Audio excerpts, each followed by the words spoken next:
తెలంగాణలో కుళ్ళగణన సర్వే పకడ్బందీగా జరిగింది అన్నారు డిప్యూటీ సీఎం భట్టి విక్రమార్క. ఇంత బాగా సర్వే చేస్తే కూడా రాజకీయం చేస్తున్నారు అంటూ ఆగ్రహం వ్యక్తం చేశారు ఆయన. ఛాలెంజ్గా తెలంగాణ ప్రభుత్వం సర్వే చేసింది అన్నారు భట్టి.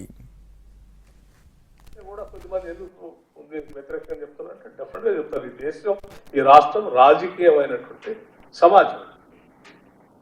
కాంగ్రెస్ పార్టీ ముఖ్యమంత్రి రేవంత్ రెడ్డి గారు లేకపోతే మన నాయకుడు రాహుల్ గాంధీ గారు ఇద్దరు చేయాలని గట్టిగా దీన్ని చేసి ప్రజల్లో తీసుకొని దానికి అనుగుణంగా డిజైన్ చేసి ప్రోగ్రామ్ చేసి అన్ని ఇవ్వాలని ఆలోచన ఎందుకు పోతా ఉంటే ఫైన్, వాళ్ళిద్దరికి ఉంది, మాకు ఇష్టం లేదని బీఆర్ఎస్ వాళ్ళు ఇది చేస్తే బీఆర్ఎస్ పార్టీకి నష్టం కాబట్టి మేమంతా ఏదో నష్టపోతాం కాబట్టి ఇది బాగలేదని చెప్పటం వల్ల ఇది చేయకుండా ఉండేటువంటి పరిస్థితి, దాని ద్వారా లబ్ధి పొందేటువంటి వాళ్ళకు లబ్ధి పొందకుండా చేసేటువంటి కుట్ర కూడా వాళ్ళు చేస్తూ ఉన్నారు. కాబట్టి ఆ కుట్రలో భాగంగానే ప్రచారం చేసే కార్యక్రమం.